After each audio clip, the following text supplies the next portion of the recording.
జై హో.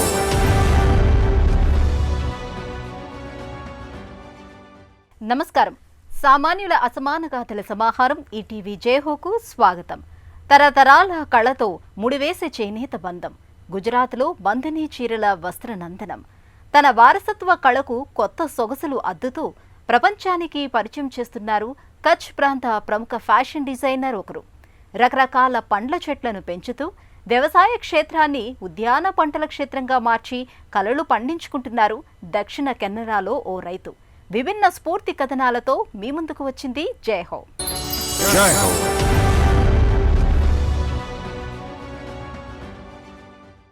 ఏక్ బుండి, దో బుండి, సాత్ బుండి అంటే వరుసగా ఒక చుక్క, 2 చుక్కలు, 7 చుక్కలు, వస్త్రం మీద దిద్దిన చుక్కల చుట్టూ కుట్లు, ఆపై దారాలతో ముడివేస్తూ ముందుకు సాగే ప్రక్రియ.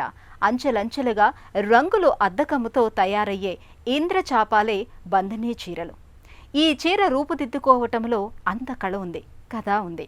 గుజరాతీ వధువుల పెళ్లి వస్త్రాల్లో బంధనీ మెరుపులు ఎంతో ప్రత్యేకం. ఇలాంటి అపురూప వస్త్రకళకు నవ్యత మేళవించి దేశ విదేశాలకు పరిచయం చేస్తున్నారు కచ్ ప్రాంత ఫ్యాషన్ డిజైనర్ తస్లీం ఖత్రీ.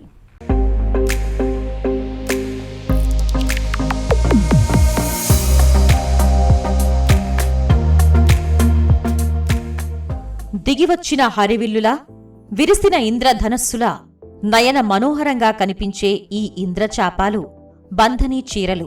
సుసంపన్న చేనేత కళాకారుల వారసత్వం, నైపుణ్యం, అద్దకం, ముడులు వేస్తూ సాగే సాంకేతికత, మంత్రముగ్ధుల్ని చేసే పనితనం, వీటన్నింటికీ ఘనమైన నేపథ్యం ఉంది.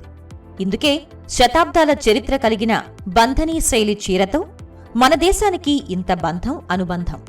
సింధులోయ మూలాలున్న కళ.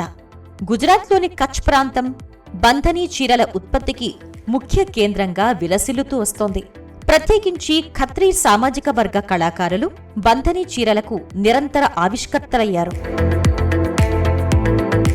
बांधनी की हिस्ट्री तो अप्रोक्सीमेशन आपको बता पाएंगे, अप्रोक्सीमेटली 500 years old.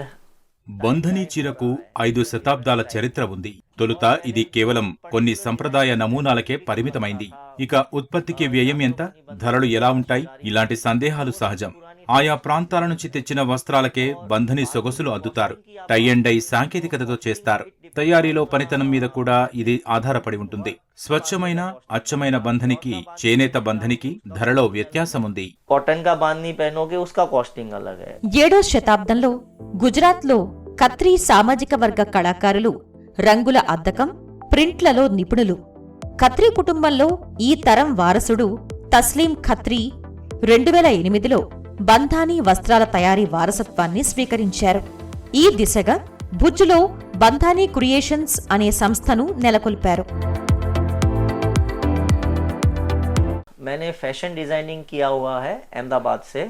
నేను అహ్మదాబాద్లో ఫ్యాషన్ డిజైనింగ్ చేశాను. మా నాన్నగారు, మామయ్య సహా మా కుటుంబమంతా 4-5 దశాబ్దాలుగా బంధని వస్త్రాల తయారీకి అంకితమైంది. నా బాల్య స్మృతులన్నీ బంధనితోనే ముడిపడి ఉన్నాయి. అప్పటికీ ఇప్పటికీ బంధని సాంకేతికత పద్ధతుల్లో చాలా తేడాలున్నాయి. ఫ్యాషన్ పరిశ్రమలో ఇప్పుడు బంధని ట్రెండు నడుస్తోంది. వినియోగదారుల సంతృప్తి కోసం బంధని చీరల తయారీకి మేము దేశంలోని వివిధ ప్రాంతాల వస్త్రాలను ఎంచుకుంటాం. इंडिया के हर एक कोने से हम लोग फैब्रिक उठा के नई नई चीज रोज कस्टमर को देना चाहते हैं. తస్లీం ఖత్రీ బంధనీ సంక్లిష్ట కళాత్మక శైలిని చిన్నప్పుడే చూశారు. అలనాటి జ్ఞాపకాలు హృద్యంగా వెన్నాడాయి, ప్రభావితం చేశాయి. డిగ్రీ పూర్తయ్యాక అలా ఫ్యాషన్ డిజైనింగ్ రంగంలోకి వెళ్లారు. తండ్రి, మేనమామ దగ్గర బంధానీ చీర తయారీ నైపుణ్యాలను అద్దుకున్నారు. బంధనీలో వినూత్న నమూనాల ఆవిష్కారాలు, అన్వేషణకు మార్గం చూపారు. फर्स्ट ऑफ ऑल बांधनी बनती कैसे है?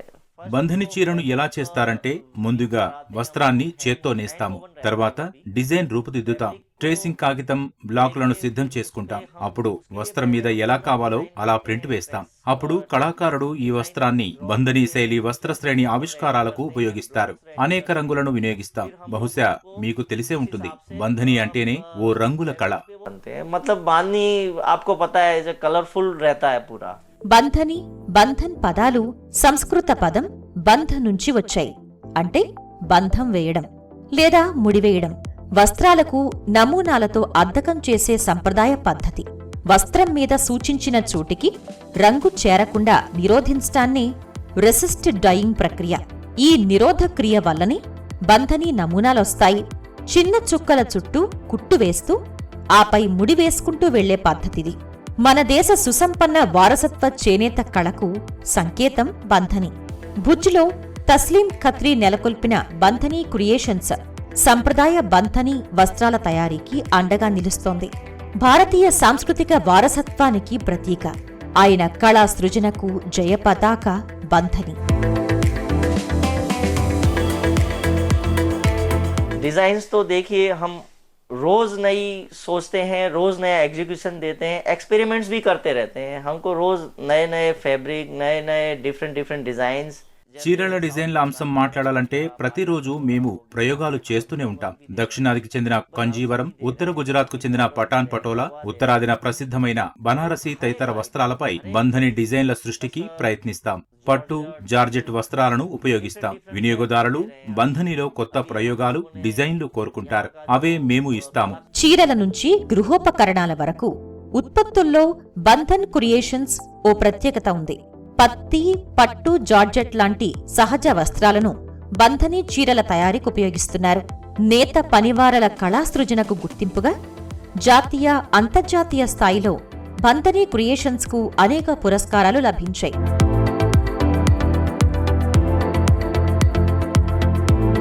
बांधनी का भविष्य बहुत ही अच्छा है, क्योंकि बांधनी अभी फैशन इंडस्ट्री में इतना इन है. బంధానీ చీరల భవిత భేషుగ్గా ఉంది. మేమెదుర్కొంటున్న సమస్యల్లా నేత పనివారాల కొరతే. ఇందువల్ల అనుకున్న మేర ఉత్పత్తి చేయటంలో ఇబ్బందులు వస్తున్నాయి. ఇక్కడ మహిళా శ్రామికులు చేస్తోంది కేవలం స్వల్పకాలిక ఉద్యోగాలే. ఇది ఓ విధంగా ఓ పరిమిత మానవ వనరుగా చెప్పవచ్చు. उनको टाइम मिलेगा वैसा आपका प्रोडक्शन निकलेगा. तो मतलब ये चीज में ये एक लिमिटेशन है बस. తస్లీం ఖత్రీ దార్శనికత, కళా సృజన, వినూత్న ఫ్యాషన్లు, నమూనాలతో బంధనీ చీరకు పూర్వ వైభవం తథ్యం అనే విశ్వాసం కళాకారుల్లో ఏర్పడింది. అందువల్లనే ఎంతో పోటీ ఉన్న బంధనీ వినియోగదారుల మనసు గెలిచింది, విజయం సాధించింది. నేత పనివారల కొరత నిజమే. ఎప్పటికప్పుడు సరికొత్త ఆలోచనలతో, ఆవిష్కారాలతో తస్లీం మార్గదర్శనమే బంధనీ విజయ రహస్యం. ఆయన ఉద్యాన రైతు, తోట పంటల సాగుదారు. దక్షిణ కెనరాలోని బెల్తాంగండి తాలూకా బలంచో గ్రామవాసి అనిల్.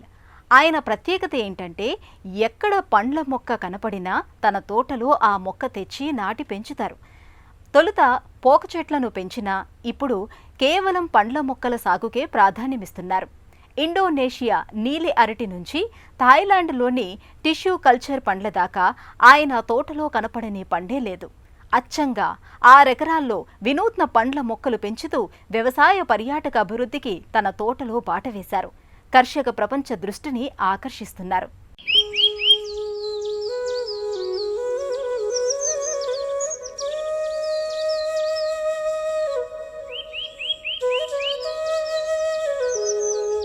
కర్ణాటక రాష్ట్రం దక్షిణ కెనరా జిల్లా బెల్తంగడి తాలూకా బలంజో గ్రామం. ఇక్కడ బి అనిల్ అనే ఉద్యాన రైతు వ్యవసాయ క్షేత్రం ఇది. 25 ఎకరాల్లో విస్తరించిన ఈ తోట ఆయనకు ఓ భూలోక స్వర్గం. ఇక్కడ ముఖ్య విశేషం నీలిరంగుకు వచ్చే జావా అరటి పండు రకం. దీన్ని ఐస్ క్రీమ్ బనానా అని పిలుస్తారు. అచ్చం వెనీలా ఐస్ క్రీమ్ రుచిని తలపించే అరటిపండు. ఇలాంటివి ఇక్కడ ఇంకా ఎన్నో ఉన్నాయి.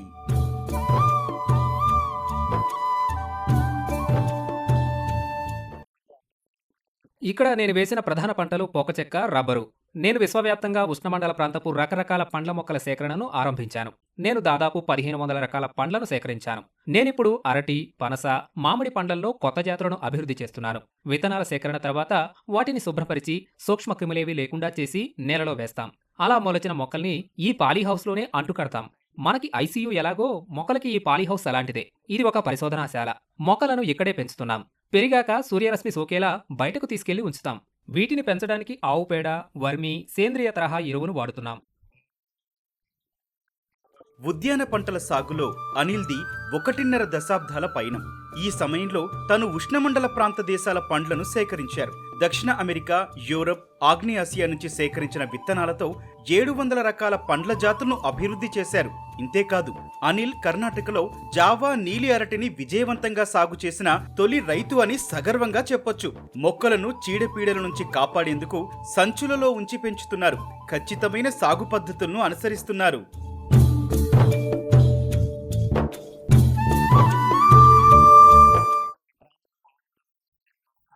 అత్యంత అరుదైన ఈ పండ్ల జాతుల కోసం నేను దేశ విదేశాలకు వెళ్తున్నాను. 2 ఏళ్ల క్రితం కొన్ని కొత్త రకాల పండ్ల సేకరణకు ఇండోనేషియాకి వెళ్ళాను. అప్పుడే ఈ జావా అరటి మొక్కను చూశాను. అది నీలం రంగులో ఎంతో సొగసుగా కనపడింది. ఇది ఎంతో మృదువైన తీయని పండు, రసం తీయడానికి అనువైన పండు.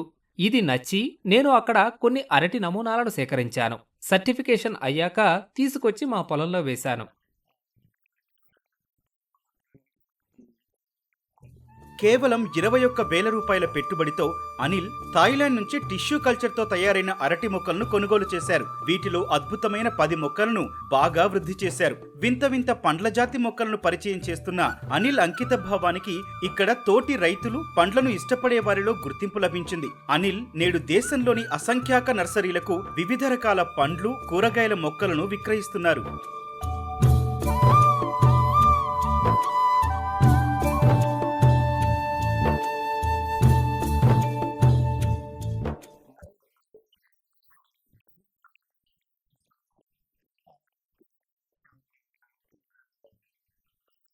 నా ప్రధాన లక్ష్యమేంటంటే ఇక్కడి రైతులు, కొనుగోలుదారులకు విభిన్న రకాల పండ్లను అందించడమే. ఈ తరహా ఆహారాన్నిచ్చే పండ్ల వివరాలను సవివరంగా తెలుసుకోవాల్సి ఉంది. ఇప్పుడు దేశీయ ఆహార అవసరాలేమో పెరుగుతున్నాయి. నేం చేసేదంతా వ్యవసాయ పర్యాటకాభివృద్ధి కోసమే.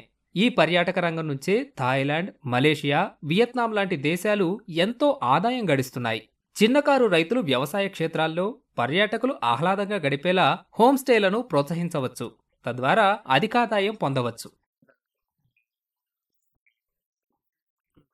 కేవలం మొక్కల విక్రయమే ఈయన లక్ష్యం కాదు. ఇక్కడ తన పొలంలోని 6 ఎకరాలను పూర్తిగా పండ్ల తోటగా తీర్చిదిద్దాలన్నది అనిల్ అభిలాష, ఆశయం. వివిధ పండ్ల మొక్కల సాగుపై ఎంతో అభిరుచితో అధ్యయనం చేస్తున్నారు.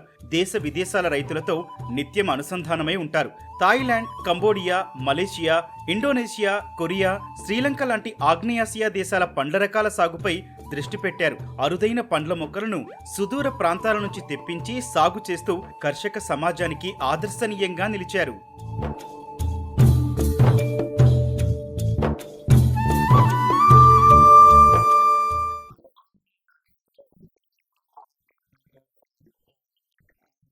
నాకు పెద్ద పోక చెట్ల తోట ఉంది. నమిలి తినే ఈ ఒక్కలు ఆరోగ్యానికి హానికరం. క్రమంగా ఈ చెట్లను తొలగించాల్సిన అవసరముందని గ్రహించాను. వీటి స్థానంలో ఆరోగ్యకరమైన పండ్ల మొక్కలను పెంచాలని భావించాను. అవే కాదు, ఇక్కడ రకరకాల కూరగాయలు పండుతున్నాయి. అధిక వర్షపాతం నమోదయ్యే ఇలాంటి ప్రాంతాల్లో మెట్టవరి, చిరుధాన్యాలను పండించలేం. రెట్టింపు లాభాలతో జీవనోపాధికి భరోసాగా నిలిచే వైవిధ్య మొక్కల సాగు ప్రాధాన్యాన్ని కన్నడ రైతు అనిల్ సరిగ్గా గుర్తించారు. ఐస్ క్రీం, బనానా లాంటి వినూత్న అరటి పండ్లకు విపణిలో గిరాకీ పెరిగేలా ప్రోత్సహిస్తున్నారు. ఐస్ క్రీంలు, సలాడ్లు, కేకుల తయారీలో ఇలాంటి పండ్ల వినియోగాన్ని పెంచేలా చేసి రైతులకు గట్టిమేలు తలపెట్టాలని ఉద్యాన రైతు అనిల్ ఒక లక్ష్యాన్ని నిర్దేశించుకున్నారు.